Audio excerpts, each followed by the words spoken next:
오늘부터 새롭게 민수기를 저희가 이제 강해를 하면서 살펴볼 것입니다. 이 민수기는 오경의 네 번째 책인데요. 이 민수기라고 하는 뜻이 이제 영어에서 왔죠. 그래서 numbers 해가지고 백성의 수요를 세는 이 민수기 안에 두 번 정도 우리 그 인구 조사를 하는데 그런 유래를 따라서 이 민수기라고 하는 이제 이름이 지어지게 됐습니다. 그래서 히브리어를 헬라어로 이렇게 그 번역한 70인역에 누메로 이렇게 되어 있는데 그것을 영어에서 넘버스로 가져왔고 또 한국 우리나라에서는 민수기 이렇게 이제 지었습니다. 그런데 이 그 헬라식 이름이 있고 또 히브리식 이름이 있어요. 이 민수기에. 그런데 이제 이 히브리식 이름은 민수기가 아니고 민수기의 첫 번째 문장의 네 번째 단어인 이 베미드 바르라고 하는 즉 광야에서라고 하는 그 단어를 가져와서 히브리어 성경의 민수기 제목은 광야에서입니다. 그러니까 이제 저는 이렇게 보면서 헬라어식 민수기보다는 히브리식 광야에서가 더 마음에 이렇게 와닿더라고요.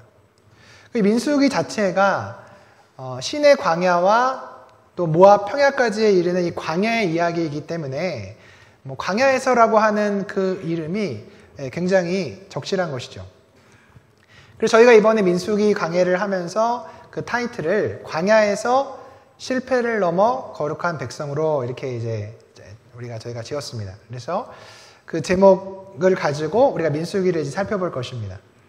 다음 표를 보여주시면 이제 민수기의 전체적인 구조가 이제 한눈에 들어오죠. 그래서 민수기는 우리가 세 부분으로 이렇게 나눠서 생각해 볼 수 있을 것 같습니다. 그래서 1에서 10장까지는 이제 시내산에서 광야로 나아가기 전에 이제 준비하는 과정입니다. 그래서 인구를 조사하고 또 정결 의식을 행하고 또 하면서 이제 오늘 우리가 읽은 민수기 9장의 유월절을 지키고 나서 이제 광야로 떠나게 되죠.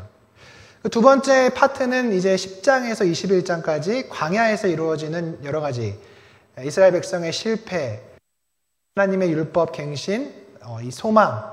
그래서 광야에서의 어떤 실패와 소망을 두 번째에서 다루고 있고요.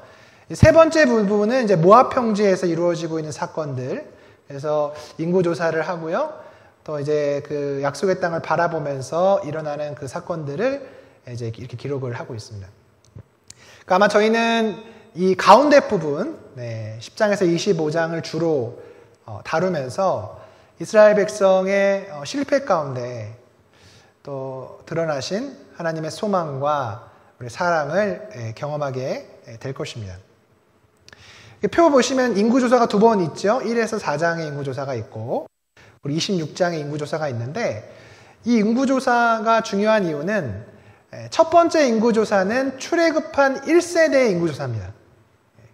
근데 이제 이 출애굽한 1세대가 하나님께 반역하고 실패했잖아요. 그래서 그들은 이제 광야에서 다 죽고 26장에 나오는 두 번째 인구조사는 이 출애굽한 2세대입니다. 2세대를 계수하면서 이제 가나안 땅에 들어가죠. 우리가 너무나 잘 아는 것처럼 여호수아와 갈렙을 제외한 1세대는 광야에서 다 죽습니다. 그리고 이제 2세대가 이 가나안 땅으로 이제 가게 되는 거죠.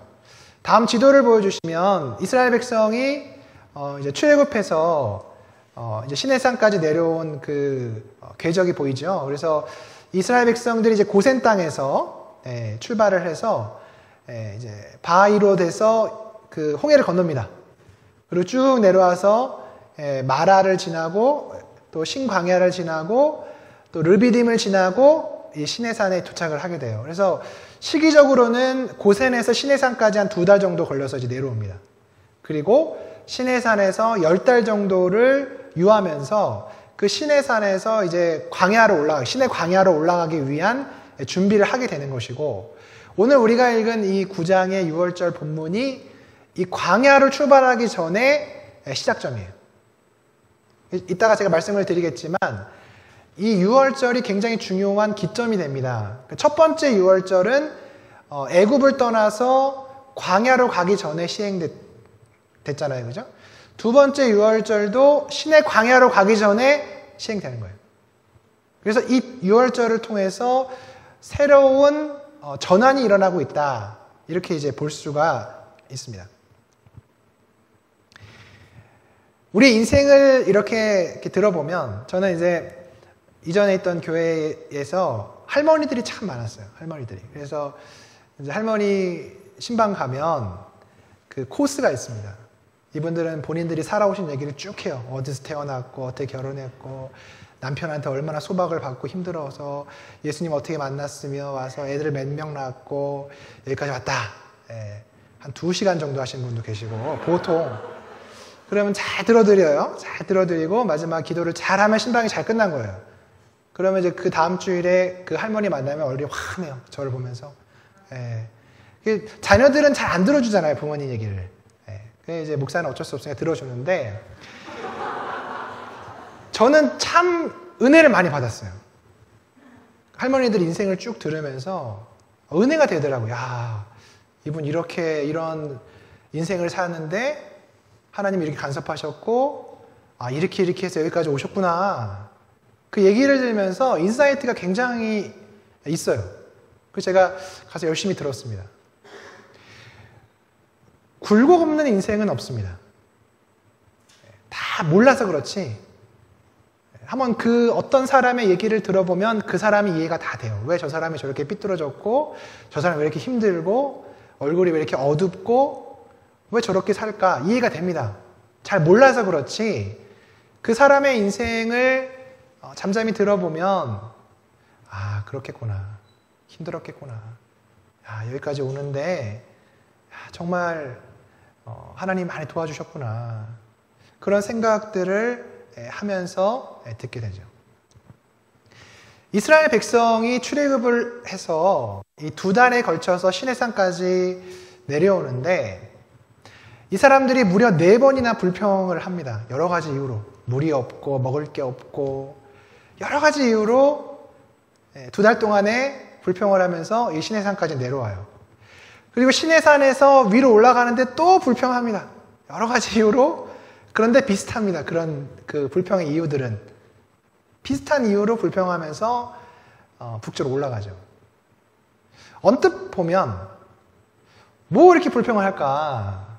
좀 인내하고 견디고 감사하고 이렇게 하지. 왜 그럴까 싶지만 출애굽한 이스라엘 백성의 여정을 한번 따라가 보면 또 이해도 돼요. 그 사람도 힘들었겠구나. 제가 몇 가지 그림을 이렇게 준비했는데 첫 번째 그림을 좀 보여주시면 이집트의 이스라엘 노예라고 하는 에드워드 포인터가 그린 그림인데 이게 그림이 3m가 된대요. 굉장히 큰. 그리고 3년이 걸렸다고 하더라고요. 이 그림을 그리는데 보시면 흑인은 이집트 사람입니다. 그리고 약간 이제 황인처럼 보이는 사람 앞에서 이 그 사자상을 끌고 가는 이 사람들이 이제 유대인들이고요. 이게 지금 뒷부분을 확대한 건데 여기 이집트 여인이 한 아이를 들고 있죠. 한 아이가 채찍을 들고 있습니다. 이 아이가 모세입니다.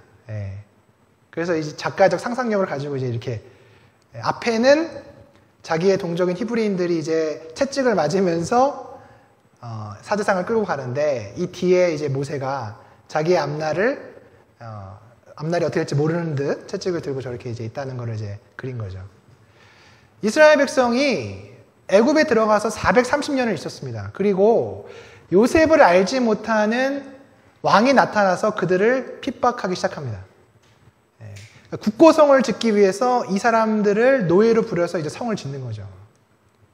얼마큼인지는 모르겠지만 아마 수백 년은 그런 상태로 억압과 착취를 받으면서 노예 생활을 했던 것 같아요. 우리나라는 일제강점기를 35년을 지났습니다. 그런데 지금도 그 후유증이 남아있죠. 일본만 생각하면 이가 갈리죠. 한일전은 무슨 일이 있어도 이겨낸다. 35년을 식민지로 살아도 그러한 마음들이 이제 있는데 이 이스라엘 백성은 430년을 그곳에 있었습니다. 굉장히 이제 어려운 그 시간을 보냈던 거죠. 그런데 어느 날 모세라고 하는 사람이 나타났어요. 그리고 이 모세라고 하는 사람이 이스라엘 백성을 이끌고 출애굽을 감행합니다. 대부분의 이스라엘 사람들은 왜 나가는지도 몰랐을 거예요. 그냥 나오라니까 나온 거지. 어디로 가는지, 뭐 나가서 어떻게 먹고 살 건지, 뭐 이런 거를 뭐 계산하고 따라간 게 아니고, 갑자기 모세라고 하는 사람이 와서 하나님께서 10가지 재앙을 내리시고 여러 가지 이적들을 보면서 이제 그 출애굽을 하게 된 것이죠. 그런데 출애굽을 했는데 출애굽을 하고 나서 뭐가 있을까? 앞에 홍해가 있는 거예요.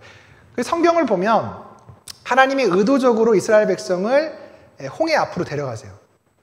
그게 좀 이렇게 아까 지도 보셨지만 돌아서 가면 되는데 그 홍해 앞으로 굳이 가서 옴짝달싹 못하게 이스라엘 백성을 만드시죠. 그리고 그 뒤에는 이집트의 군병과 마병이 쫓아옵니다. 앞에는 홍해고 뒤에는 자신들을 죽이려는 군사들이 따라오는 그 절박함 속에서 이스라엘 백성은 당연히 모세를 원망하죠. 왜 우리를 이렇게 이끌어내서 이 광야에서 죽게 하느냐. 그냥 우리는 저 애굽에서 저렇게 살았던 게 좋았는데 당신 때문이다. 그 다음 그림을 보여주시면 이 상황 가운데 하나님이 기적적으로 홍해를 여시고 그 홍해 가운데 이집트 마병을 수장시켜 버립니다. 그런 장면이죠. 그리고 가운데 보시면 저기 막대기를 들고 있는 사람이 모세입니다. 그리고 이 그림에 그 수장되어 가는 그 말의 표정. 네, 감사합니다. 굉장히 좀 잘해주시네요. 네. 표정들이 굉장히 사실적으로 잘 그렸어요. 그 홍해 앞에서 막 하나님 원망하다가 이제 홍해가 열리니까 그 홍해를 지나서 광야로 나아가죠. 물론 처음에 그들은 하나님을 찬양했으면 그런 일들을 봤을 때 찬양하지 못할 사람이 어디 있겠어요. 그런데 홍해를 지나고 3일이 흘렀어요. 근데 이번에는 마실 물이 없네요. 그 어떻게 합니까? 또 하나님을 원망해요. 원망합니다. 그러니까 하나님이 그 마라에서 쓴 물을 단물로 바꿔주시잖아요. 원망하니까 또 하나님 물을 주세요. 또 그 물을 이제 먹고 내려가는데 물은 먹었는데 이제 한 시간이 좀 지나니까 애굽에서 가지고 나온 음식이 다 떨어졌어요. 먹을 게 없어요. 먹을 게 없고 애들이 웁니다. 배고파요. 또 어떻게 해요? 또 원망하죠. 그러니까 하나님이 만나와 메추라기를 주시죠. 그래서 재밌는 거는 이 불평이 나올 때마다 이스라엘 백성의 레파토리가 비슷합니다. 애굽에 너무 좋았다는 거죠. 배고플 때 그들이 하는 레파토리는 애굽에 있을 때 그 고기가마 옆에서 그 고기 먹었을 때 얼마나 좋았는데 왜 여기 데리고 나와서 이렇게 굶주려 죽게 하느냐. 하나님이 그 불평을 다 들으시고 만나와 메추라기 주셔요. 그것을 먹고 또 시내산을 향해서 내려갑니다. 그런데 이번에는 르비딤에서 아말렉을 만나죠. 죽이겠다고 달려드는 아말렉 민족을 만납니다. 다음 그림을 보여주시면 니콜라 푸생이 그린 아말렉과의 전투. 그래서 저기 보시면 흰말 타고 있는 사람이 여호수아고요. 저 위쪽에 모세가 손들고 기도하고 있죠, 그죠? 아론과 훌이 바치고 있고. 430년을 애굽에 있던 노예 그 생활하던 이스라엘 백성이 변변히 뭐 칼이나 방패 같은 게 있었겠습니까? 뭐 전술이 있었겠습니까? 마병이 있었겠습니까? 아무것도 없는 거죠. 근데 그 광야에서 아말렉을 만났어요. 아마 그 아말렉을 만났을 때 그 이스라엘 백성의 심정이 어땠을까요? 물론 결과적으로 이겼지만 우리는 결과를 알고 있기 때문에 이겼지. 하나님 도와주셨지. 하지만 그 상황을 맞닥뜨린 이스라엘 백성의 입에서는 또한 불평과 불만이 나왔을 거예요. 이렇게 2달여간의 어려운 시간을 보내고 드디어 시내산에 도착하게 됩니다. 다음 그림을 보여주시면 제롬이라고 하는 사람이 이제 그린 그림이에요. 저 시내산 위에 빽빽한 구름 가운데 여호와께서 임재하시죠. 근데 이 그림을 보면 재밌는 것은 사람들이 그렇게 즐거워 보이지 않아요. 너무 놀랐어요. 이 사람들은 하나님이 어떤 분인지 잘 모르잖아요. 시내산에 갔는데 거기 막 빽빽한 구름이 있고 여호와께서 임재하셨을 때, 야, 멋지다. 저 하나님이 나를 보호해 주시는 그 하나님이구나. 이렇게 반응한 게 아니고, 뭐 얼마나 혼미백산했겠어요, 그죠? 그래서 그 성경을 보면 시내산에 못 올라오게 하잖아요. 올라갔다가 죽으니까. 그러니까 지금 시내산에 도착해서 하나님의 임재를 경험했지만 이스라엘 백성들의 마음은 그렇게 편하지 않았을 거예요. 뭐 저 산 밑에 적당히 텐트 치고 지내는 거죠. 그런데 문제는 뭐냐면 저 산 밑에서 10개월을 보내는 거예요. 언제 떠날지도 몰라요. 2달을 죽을 고비를 넘기면서 이 시내산 밑에 왔는데 그냥 짐치고 있는 거예요. 하루 종일. 뭐 하는 것도 없겠죠. 그냥 밑에서. 그런데 지도자 모세는 저 산에 올라갑니다. 하나님의 율법을 받으러 올라가요. 그리고 내려오질 않아요. 뭐 어떤 일이 있는지 모르겠어요. 따라서 올라갈 수도 없고, 올라간 사람 내려오지도 않고, 그 사람이 우리를 애굽에서 이끌어냈는데, 이 사람이 없어져 버린 거예요. 그 이스라엘 백성들이 그 밑에서 고민을 하다가 황금 송아지를 만들죠. 다음 그림 보여주시면, 네. 가운데 저기 황금 송아지 있습니다. 황금 송아지를 만들고, 황금 송아지가 우리를 애굽에서 이끌어낸 여호와 하나님이다! 그렇게 섬기기 시작하죠. 그래서 이제 모세가 십계명을 지금 바닥에 깨고 있습니다. 굉장히 잘 그린 것 같아요. 뭐 딱지를 이렇게 던지듯이. 너무 화났을 것 같아요. 올라가서 자기는 십계명 받아서 왔는데 밑에 와보니까 황금 송아지 만들고 그러고 있으니까 모세가 되게 화나가지고 저거를 이제 돌판을 깨트려 버리죠. 1년에 이러한 이스라엘의 사건, 애굽을 나와서 이 시내산까지 와서 1년을 유하면서 그들은 참 힘들었을 거예요. 저는 왕제인데 무계획을 힘들어합니다.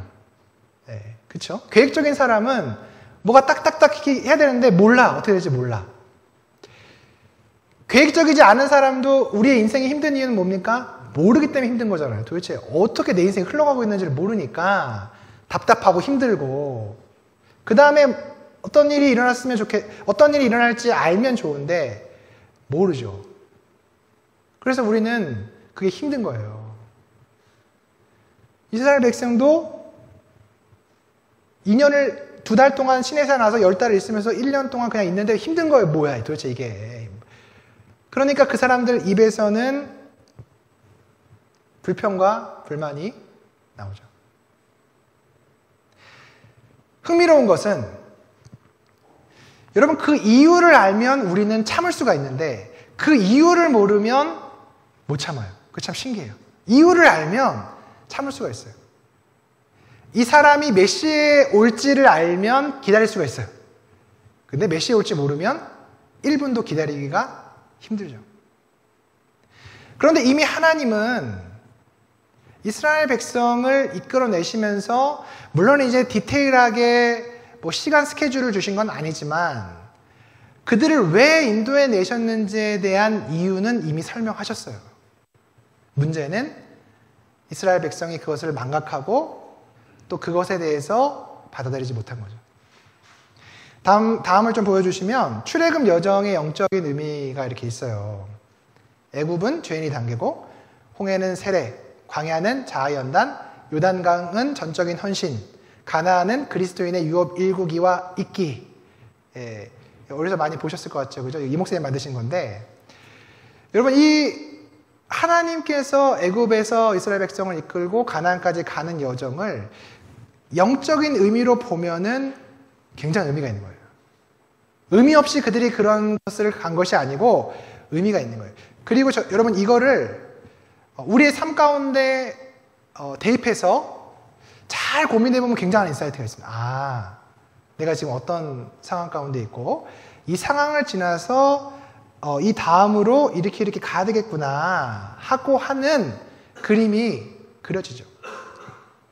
하나님은 이미 모세에게 왜 이스라엘 백성이 이 광야에 있는지에 대해 설명하셨어요. 다음을 보여주시면 출애굽기 19장 3절 6절에 보세요. 말하고 말하라 전할지니라. 하나님은 이미 모세에게 너 가서 말해라.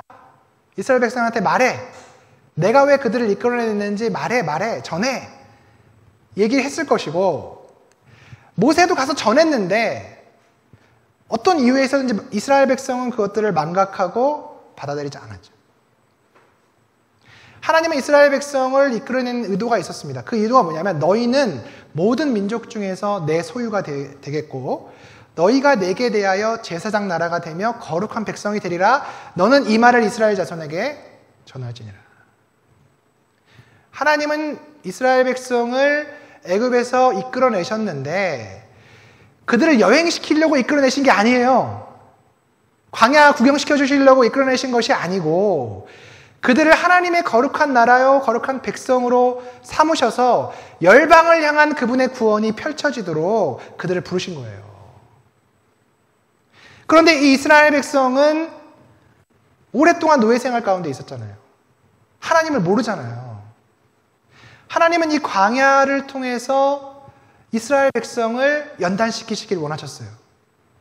연단과 인내를 통해서 하나님의 백성으로 거듭나기를 원하셨어요.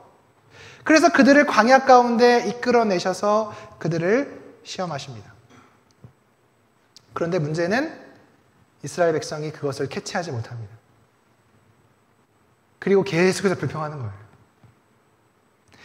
다음 레위기 11장 44, 45를 보여주시면 너희 하나님이 되려고 너희를 애굽 땅에서 인도하여 낸 여호와라.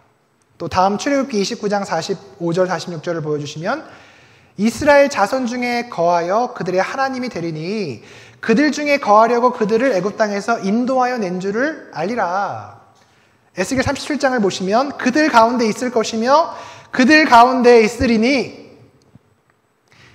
하나님은 이스라엘 백성을 거룩한 나라요 거룩한 백성이요 제사장 나라가 되게 하기 위해서 부르셨고 또한 이스라엘 백성과 함께 하기를 원하셨어요. 그래서 그 성막을 짓는 거예요. 시내산에서 10달 안에 그 성막을 짓죠. 제사장도 만들고 여러 가지 정결의식을 하는 이유가 뭐냐면 하나님은 그들과 함께 하기를 원하셨어요. 그래서 그들과 함께 하며 그들이 정말 하나님이 원하시는 그 의도대로 바뀌기를 원하셨습니다. 그런데 문제는 그들이 그것을 이해하지 못하고 받아들이지 못하는 것이죠. 이스라엘 백성을 보면 우리의 모습이 적나라하게 닮아 있습니다. 우리도 똑같죠. 하나님이 우리를 하나님의 자녀로 부르셨습니다. 왜요? 이 세상에서 그냥 우리의 필요를 좀 채워주시고 이 세상에 그냥 살면서 그냥 적당히 지나서 결국에는 천국 가도록 우리를 부르신 것입니까? 아니죠. 하나님은 우리를 부르시면서 당신의 분명한 뜻이 계셔서 우리가 그분의 거룩한 백성이 되며 하나님과 함께 교제하고 동행하도록 우리를 부르신 거잖아요. 근데 우리가 좀 부족해요. 우리가 하나님의 뜻대로 이루어지기에는 뭔가 부족해요. 그래서 하나님 어떻게 하십니까? 연단시키시고 시험하시고 우리가 정결하게 나오도록 우리를 그 광야의 길 가운데 우리를 집어넣으시죠. 그런데 문제는 우리도 이스라엘 백성과 똑같이 하나님의 의도와 계획에는 관심이 없고 내가 불편한 것에만 관심이 있죠. 그럼 나오는 것은 무엇입니까? 불평과 불만입니다. 하나님 나한테 왜 이러시지? 여기서 뭐 하라는 거지? 불편한데? 마음이 힘든데? 우리는 그렇게 하나님께 반응할 때 여러분 문제는 뭐냐면 그렇게 반응하면 답이 없다는 것입니다. 그렇게 반응하면 광야에서 쓰러져간 1세대처럼 된다는 것입니다. 그럼 계속 그렇게 가는 거예요. 계속. 하나님은 우리를 바꾸시기 원하시는데 우리는 완고하게 고집을 부리고 버티면 계속 가는 거죠. 그분의 계획은 바뀌지 않기 때문에. 그런데 우리가 하나님의 계획을 받아들이고 하나님이 나를 향한 당신의 계획을 펼치시기 위해서 나에게 이런 고난과 광야를 주시는구나. 그래. 그 하나님 앞에서 내가 잘 다루어지고 연단되어서 정금같이 나가야 되겠다. 우리의 마음을 이렇게 바꾸면 우리의 인생이 그때부터 바뀌기 시작합니다. 그리고 하나님이 우리의 인생을 가나안으로 이끌어 가시겠죠. 그래서 우리 교회에서 많이 말하는 그 유업, 그죠? 유업이 도대체 뭐냐? 각자의 유업은 다 다를 것인데 각자의 유업이 반드시 있다는 것이죠. 하나님이 여러분을 향한 계획과 여러분에게 허락하신 것들이 있다는 것이죠. 그리고 그곳으로 우리가 가기를 하나님이 원하신다는 거예요. 우리가 그것을 믿음으로 받아들일 때 하나님이 나를 향한 계획이 뭘까? 그것을 궁금해하고 하나님 앞에 나아갈 때 거기서부터 우리의 인생이 바뀌기 시작합니다. 그런데 그런 궁금증이 없으면 우리는 계속해서 불평하고 불만하고 불평하고 불만하며 허송세월을 보내게 될 것입니다. 그런 의미에서 오늘 이스라엘 백성의 이 행로는 우리가 따라가 볼 이 민수기는 굉장한 인사이트를 우리에게 줄 것입니다. 그럼 내가 어디로 가야 되는가? 나는 어떻게 하나님 앞에서 다루어져야 되는가를 생각해 볼 수 있게 되는 것이죠.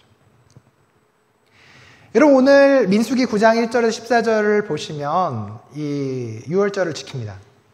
유월절을 지켜요.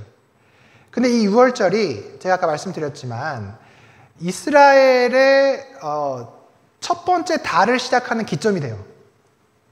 이 첫 번째 달이 유월절이 시작하는 달입니다. 그래서 1월 14일 날 유월절을 지키도록 하나님 명령하셨어요.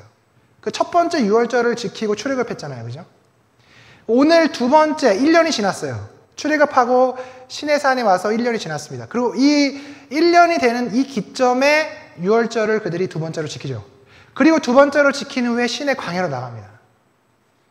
왜 지금 유월절을 지키고 있는지를 생각해 보면 하나님은 광야로 나가기 전에 이스라엘 백성이 유월절을 지키면서 자신들의 정체성과 하나님이 그들을 구원하시기 위해서 어떤 일을 했는지 깨닫기를 원하셨어요.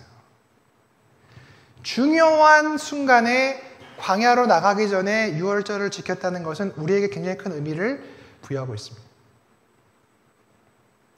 우리도 중요한 순간에 정말 해야 될 것은 하나님이 나에게 하신 그 구원이 무엇인지, 하나님이 왜 나를 지금 이 광야로 가게 하시는지에 대한 것에 대해서 그분께 묻고 그 답을 얻는 영적인 유월절이 이루어질 때 우리는 광야에 나가서 불평하지 않게 됩니다.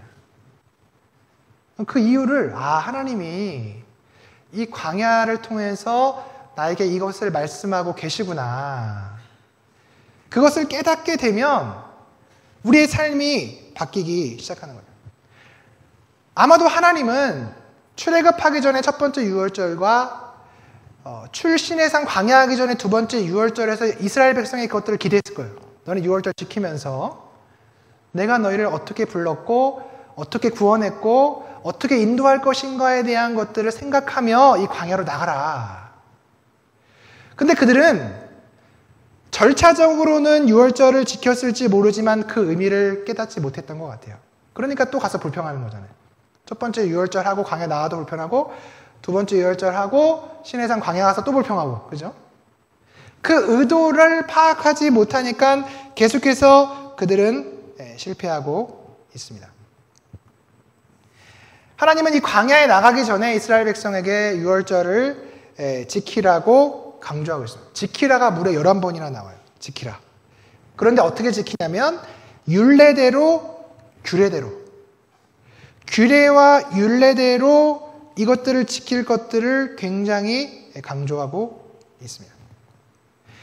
출애굽기 12장에 이제 첫 번째 유월절의 규례들이 쭉 나와요. 그래서 그 규례를 이렇게 보면 어떻게 되어 있냐면 이 규례가 1월 10일에 자기가 가지고 있는 양 중에서 흠이 없는 가장 좋은 양을 고릅니다. 그리고 14일이 될 때까지 그 양을 집에 잘 간직한다고요. 왜냐하면 이게 이제 그 기간 동안에 어떻게 될지 모르잖아요. 이 양이. 원래는 흠이 없고 정말 괜찮은 양이었는데 그 기간 동안에 어떻게 부정하게 될 수 있기 때문에 그 양을 집에 이제 갖다 놓는 거예요. 그리고 1월 14일 밤이 되면 이 양을 잡습니다. 그리고 그 피를 임방과 문설주에 바르죠. 네.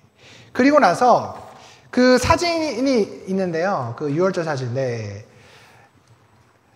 순례자의 복, 나갈 수 있는 복장을 하고 허리띠를 하고 신발을 신고 지팡이를 짚고 잡은 어린 양을 이제 구워서 먹습니다. 재밌는 건 성경에 보면 삶아도 안 되고 날것으로 먹어도 안 돼요. 반드시 구워야 돼요. 그리고 무교병과 쓴나물과 함께 급하게 먹으라고 해요. 그러니까 무교병은 누룩이 들어가지 않은 빵인데 빵에 누룩이 안 들어가면 맛이 없잖아요. 근데 누룩은 발효하는 시간이 많이 필요하니까 발효할 만큼의 시간도 없을 만큼 급박하게 그들이 출애굽했기 때문에 이 무교병을 먹게 하고, 또 쓴나물은 이스라엘이 노예 생활을 했을 때의 그 쓰디쓴 그 노예 생활을 기억하게 하는 상징이었어요. 그래서 이것을 이제 먹는 거예요. 1월 14일 밤에. 그리고 이 고기를 아침까지 또 남겨두면 안 돼요. 남은 것은 아침이 되기 전에 다 불살라야 됩니다. 이것이 바로 유월절의 절차였어요. 그러니까 지금 출애굽기 12장의 이 절차를 지금 민수기 9장에서 다시금 두 번째 유월절을 지키라고 하면서 하나님이 명령하신 포인트는 뭐였냐면 규례대로 내가 명령한 대로 지키라는 거예요. 똑같이 지키라는 것입니다. 그리고 그 명령대로 이제 그들이 했겠죠. 근래에는 우리가 뭐 유월절을 지키진 않습니다. 근데 제가 보니까 사마리아는 지금도 한대요. 그걸 양을 잡아서 그렇게 한다고 하는데, 여러분 유월절을 지키는 그 생각들을 이렇게 쭉 해보시면 이 절차에 따라서 이거를 하나하나씩 할 때 생각이 되게 많아질 것 같아요. 생각이. 어린 양을, 저는 그런 생각 해봤어요. 어린 양을 4일 전에 고르잖아요. 제일 좋은 양을 골라서 데리고 있잖아요. 그럼 그 4일 동안 정이 들지 않을까? 그 양한테? 그렇죠. 같이 살았는데 4일을 걔를. 근데 걔를 또 잡아야 돼. 사람이 또 그렇잖아요. 그 양을 잡아서 또 그 피를 또 발라야 돼. 또 밤에 옷을 막 입어야 돼요. 신발도 신어야 되고 허리띠도 해야 되고 지팡이도 들어야 되고 또 급하게 먹어야 되고, 이러한 어떤 절차들이 좀 번거로워 보여요. 뭐 이렇게까지 할 필요가 있을까? 남은 거 있으면 해 뜨기 전에 다 태워버려야 되고. 그런데 그 절차를 진행하면서 이 절차를 진행하는 유대인들은 생각이 되게 많았을 것 같아요. 여러 가지. 그리고 그 절차를 진행하면서 자신들이 어떻게 출애굽해서 하나님이 어떻게 인도하셨는지를 깨닫는 그런 시간이었을 것 같아요. 그런데 흥미로운 것은 반드시 지키라고 굉장히 강조하시면서 하나님이 뭐라고 말씀하십니까? 지키지 않는 자는 끊어진다는 거예요. 반드시 지켜야 되고 지키지 않으면 이스라엘 백성 중에 끊어진다는 거예요. 그래서 성경에 보면 이스라엘 백성 중에 끊어지는 경우가 여러 대 있습니다. 여러 대 있어요. 오늘 유월절을 지키지 않는 자도 있고, 그 다음에 무교절에 누룩을 넣은 떡을 먹는 사람도 끊어지고, 제가 계속 써놨는데, 끊어지는 경우가 굉장히 많아요. 그러면서 오늘도 유월절을 절차대로 지키지 않는 자는 끊어질 것이다. 근데 여러분, 끊어지는 게 뭡니까? 이스라엘 백성 중에서 출교되는 거죠. 더 이상 이스라엘 백성이 안 되는 거죠. 우리나라는 더 이상 이제 사형을 집행하지 않잖아요. 우리나라가. 어떤 사람이 큰 죄를 지면 가장 큰 형벌은 사형일 거예요. 그죠? 그 사람을 죽이는 거. 근데 여러분, 오늘 하나님의 형벌을 보십시오. 지키지 않으면 끊어진다는 거예요. 그거 좀 이상해요. 가장 강력한 제재는 죽이는 거 아니겠어요? 그냥 죽이면 가장 강력한데, 그게 아니라 끊어지는 거예요. 이스라엘 백성 중에. 그러니까 물론 하나님의 선택하신 이 백성 중에 끊어지는 것은 굉장히 큰일이지만, 끊어지면 또 다른 데 가서 살면 되죠. 그렇게 생각할 수 있잖아요. 그죠? 근데 그런 의미가 아니고, 하나님 백성 중에 끊어진다고 하는 의미는 쉽게 말해서 하나님과 관계가 없어진다는 거예요. 너 나랑 관계 없어? 이렇게 되는 거예요. 끊어지면 하나님의 계획과 하나님의 보호의 밖으로 던져진다는 것입니다. 그래서 이거는 사형을 가하는 것보다 더 큰 형벌이죠. 가장 큰 형벌이죠. 가장 무서운 거죠. 하나님이 나타나셨어. 나 이제 너랑 상관없어. 나 너한테 이제 관계하지 않을게. 너 마음대로 살아. 여러분, 이것이 성경이 말하는 가장 큰 저주죠. 로마서 1장 24절, 27절을 한번 보여주시면 사도 바울이 뭐라고 말하고 있습니까? 내어버려 두셨고 그릇 때문에 상당한 보응을 받았다. 내버려 두사 내버려 둔 그 자체가 그릇 때문에 상당한 보응을 받았다는 거예요. 하나님의 가장 큰 형벌은 내버려 두시는 거예요.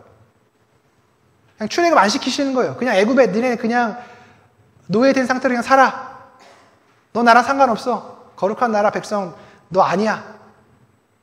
여러분, 이게 가장 큰 형벌이라는 것입니다. 우리는 하나님이 우리를 하나님의 자녀로 부르셨기 때문에 고난이 있어요. 하나님이 그분의 백성을 만들어 가시기 때문에 광야가 있어요. 어려운 게 있습니다. 그런데 우리가 절대로 불평하지 말아야 될 이유는 최소한 우리가 하나님의 계획과 고난과 위기 가운데 있다면 그분은 우리와 관계가 있는 거예요. 하나님이 여러분과 상관이 있기 때문에 여러분에게 광야를 주시는 거예요. 광야만 보고 불평할 것이, 광야만 보고 먹을 거 없고 목마르고 불편하고 이것만 보면 너무 불편한 곳이죠. 광야는. 왜 굳이 광야 가서 그렇게 힘들게 살지? 하지만 하나님이 우리를 광야로 데려가신 이유는 그분이 우리와 관계있기 때문이라는 것을 생각해 본다면 여러분, 이것은 굉장히 큰 은혜요 사랑이라고 우리는 말할 수 있습니다. 하나님은 우리와 함께 하기를 원하십니다. 하나님은 우리와 관계가 있으세요. 그래서 그렇게 집요하게 우리를 붙들어 가시는 거예요. 왜 이렇게 나한테 이러실까? 포기하시지 이제. 근데 그분이 포기하지 않으시고 우리를 붙들어 가시는 거예요. 그리고 이 6월절의 정점에 누가 계시냐면 예수 그리스도가 계세요. 요한복음 1장 29절 보여주시면 이튿날 요한이 예수께서 자기에게 나오심을 보고 이르되 보라 세상 죄를 지고 가는 하나님의 어린 양이로다. 예수께서 거내심을 보고 말하되 보라 하나님의 어린 양이로다. 여러분, 세례 요한이 대단하죠. 세례 요한이 메시아 예수를 봤을 때 그 예수가 그 6월절의 어린 양이라는 것을 간파했습니다. 하나님이 6월절을 지키라고 이렇게 하셨는데 그 6월절의 어린 양이 바로 예수 그리스도예요. 그래서 사도 바울은 고린도전서 5장 7절에 너희는 누룩 없는 자인데 새 덩어리가 되기 위하여 묵은 누룩을 내버리라. 우리의 6월절 양 곧 그리스도께서 희생하셨느니라. 사도 바울도 그것을 정의한 거예요. 6월절의 어린 양이 예수 그리스도였구나.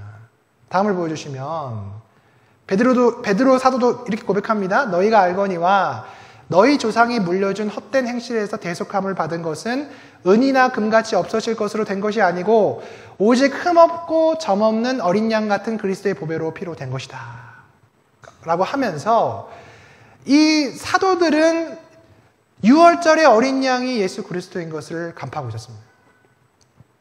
그런 의미에서 다시 한번 6월절의 절차를 생각해 보면 여러분 굉장히 그게 확 다가와요. 어린 양을 선택해서 그것을 집에 가지고 있다가 그 어린 양을 잡아서 그 피로 그 문설주에 바르는 그런 모든 행위들이 저 세례 요한과 베드로와 사도 바울이 그런 유대권 문화 가운데 자라났잖아요. 6월절을 지나면서 자라났잖아요. 근데 그 어린 양이 예수 그리스도라는 것을 그들이 깨달았을 때 얼마나 놀랐겠어요, 그죠? 하나님은 6월절을 통해서 이 광야로 보내시기 전에 6월절을 기념하면서 나는 너와 함께 있고 싶고 나는 너와 관계가 있고 너는 나의 거룩한 백성이 될 것이라고 하는 그 절차를 주셨는데 그것이 신약에 와서 예수 그리스도로 귀결되는 거예요. 그 어린 양. 하나님이 우리와 함께 하시기 원하셔서 그 하나님이 이 땅에 오신 거잖아요. 그리고 우리가 진짜 함께 하셨잖아요. 그죠? 그리고 지금도 그 어린 양 예수를 통해서 우리가 담대히 하나님께 나아가는 것이 아닙니까? 우리가 날마다 기도할 때 그분의 이름으로 하나님께 나아가는 거잖아요. 그래서 이 6월절은 이미 하나님께서 제정하실 때 먼 훗날에 올 메시아 예수 그리스도를 증거하고 있는 거죠. 6월절의 절차를 보면서 제가 그런 생각을 해봤어요. 뼈를 꺾지 마라. 어린 양의 뼈를 꺾지 말라는 거예요. 이제 뼈를 안 꺾고 먹는 게 얼마나 불편했을까. 근데 제가 찾아보니까 어디에도 왜 뼈를 꺾지 말라야 되는지는 이유는 잘 몰라요. 가장 납득이 되는 이유는 알 수 없다. 뭐 여러 가지 이유가 있고, 이제 이스라엘 백성의 하나됨을 위해서 그게 꺾어지면 안 된다. 이런 의견도 있고, 여러 가지 의견이 있는데, 설득할 만한 뭐 딱 그건 없어요. 왜 그럴까? 왜 그럴까? 그럼 제가 딱 예수 그리스도가 뼈가 안 꺾이잖아요. 그죠? 요한복음 19장 31절 36절에 보면, 그 뼈가 하나도 꺾이지 아니한 그 성경을 응하게 하겠다. 이 성경이 오늘 민수기 9장에 나오는, 출애굽기 12장에 나오는 그 성경이거든요. 야, 이 뼈를 왜 안 꺾었나 생각해봤더니 예수님의 뼈가 꺾이는 것을 하나님이 마음 아파하셨던 것 같아요. 그 6월절 양이 뼈가 안 꺾이는데 그 이유를 모르고 그대로 안 꺾고 계속 먹었겠죠. 그죠? 근데 마지막에 그 예수 그리스도가 오셔서 죽으실 때 성경 말씀대로 그분이 뼈가 안 꺾인 거예요. 지금 우리는 6월절을 지키지 않죠. 하지만 예수님 빼고 기독교를 논할 수 있습니까? 예수님 빼고 우리의 신앙을 논할 수가 없죠. 어린 양 대신 그 예수 그리스도의 보혈로 우리가 날마다 주님 앞에 나아가는 거죠. 어떤 면에서 우리는 날마다 6월절을 지키고 있는 것입니다. 1년에 한 번 지키는 것이 아니고 매일매일 인생의 광야로 출근하기 전에 우리는 이미 그분 앞에 6월절을 지키고 있는 거예요. 예수 그리스도를 보혈을 의지해서. 우리가 왜 이 인생을 이렇게 힘들게 살아가고 있는지에 대한 의미를 깨닫고 나가는 사람과 그냥 나가는 사람과의 차이가 얼마나 크겠습니까? 그냥 나가면 또 사는 거죠. 또 불평하고 불만하고. 그런데 어린 양 예수 그리스도의 보혈을 의지해서 오늘도 나를 이 광야로 가게 하신 하나님의 그 뜻을 구하는 자는 그 인생이 달라질 것입니다. 저는 너무 감사하더라고요. 야, 6월절을 매일 할 수 있구나, 이걸 매일. 매 순간. 초연결이구나, 이게. 이스라엘 백성은 1년에 한 번 하면서 그 의미를 되새기고, 하나님의 뜻을 되새기고, 그랬다면, 하나님의 사랑을 기억했다면, 우리는 이 시대에 이거를 매일 할 수 있구나. 매 순간 할 수 있구나. 그 보혈로 우리가 살아갈 수 있게 되는 것입니다. 오늘 이 6월절을 지키면서 그 뒷부분에 보면 6월절을 못 지키는 자들이 나옵니다. 시체를 만져서 부정해서 6월절에 못 들어오는. 흥미로운 것은 시체를 만지면 부정한 것은 하나님이 주신 법이잖아요. 부정하게 된 거. 그런데 6월절도 하나님이 주신 법인데 하나님이 주신 법과 주신 법이 있어서 이게 안 되는 거예요. 이게 못 지키는 거예요. 근데 6월절을 안 지키면 어떻게 됩니까? 이스라엘 백성에서 끊어지잖아요. 그러니까 시체를 만진 사람들이 모세한테 와서 항변을 하죠. 6월절을 안 지키면 이스라엘 백성에서 끊어지는데 이거 지금 시체를 만져서 저는 부정한데 어떻게 지키냐. 그러니까 모세가 하나님께 묻죠. 하나님 뭐라고 말씀하세요?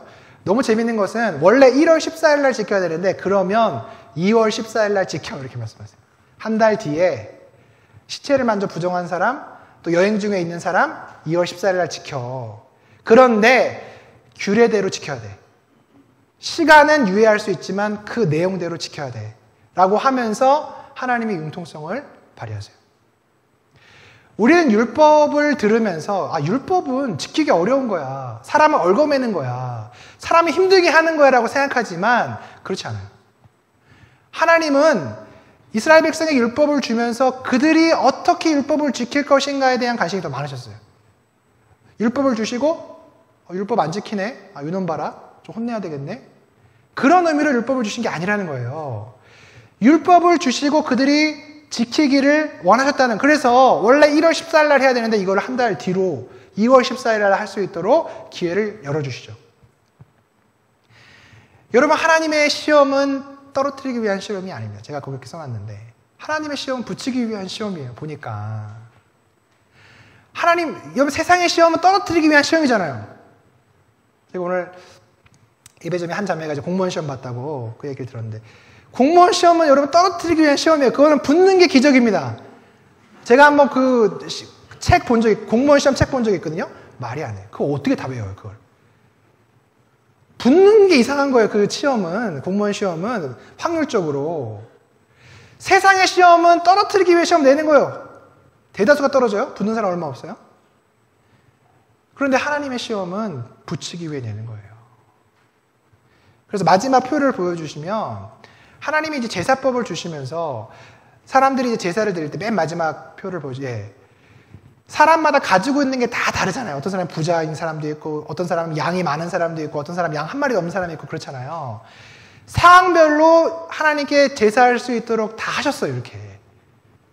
있는 사람 있는 대로, 없는 사람 없는 대로, 그 재물 때문에 하나님께 나오지 못하도록 하나님이 되게 디테일하게 이걸 다 주셨더라고요. 하나님은 우리가 그분이 내신 시험에 합격하기를 원하십니다. 그리고 하나님의 궁극적인 목적은 우리와 관계하시고 우리와 동행하시는 거예요. 그 나머지는 다 부수적인 거예요. 그분의 목적이 그렇기 때문에 다른 모든 부수적인 것들을 다 열어주시는 거예요. 하나님 이스라엘 백성을 광야 가운데 인도하셨어요.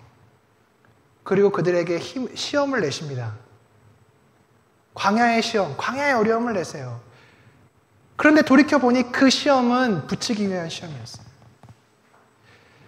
여러분, 하나님이 우리를 인생의 광야 가운데 내모시죠. 어떨 땐 너무 힘들어서 기도조차 나오지 않는 그런 순간들도 있죠. 그래서 우리는 그런 생각을 해요. 야, 하나님 내가 떨어지길 원하시나? 이 시험은 절대로 내가 통과할 수 없는 시험이다. 어떻게 이런 시험을 나에게 주시지? 우리 스스로는 그렇게 생각하지만 성경을 찬찬히 읽어보십시오. 민수기를 보시고 출애굽기를 보시고 레위기를 보십시오. 하나님은 우리를 어떻게든 붙여주시기 위해서 끊임없이 고민하고 노력하고 계세요. 여러분이 시험 가운데 있을 때 하나님은 그 시험을 이길 힘을 주십니다. 힘을 주시죠. 어떻게 그 시험을 넘어갈 수 있는지 그분은 늘 연구하시고 우리와 함께 하십니다. 사랑하는 성도 여러분, 우리는 인생의 광야를 걷고 있습니다. 세상이 흉흉합니다. 전쟁이 일어나고 경제적으로도 힘들고 또 사회 문화적으로 뉴스를 보십시오. 너무 희한한 사건들이 많아요. 야, 어떻게 이런 세상을 살고 있을까? 광야 같은 세상을 우리가 살고 있습니다. 그런데 문제는 무엇입니까? 광야 같은 세상을 나 혼자 사는 것이 아니고 그 하나님이 나와 함께 하시고 이 시험을 내가 능히 지나갈 수 있도록 그분이 돕고 계시다는 사실을 까먹고 있다는 거예요. 기억하지 못하고 계속 그렇게 살아가고 있다는 것입니다. 오늘 우리가 민수기를 보면서 또 앞으로 민수기를 보면서 그 하나님이 나를 붙들고 계시구나. 나를 인도해 가고 계시구나. 그 하나님의 임재와 음성을 듣고 나아가는 아름드리 모든 성도님 되시기를 주님의 이름으로 축복합니다.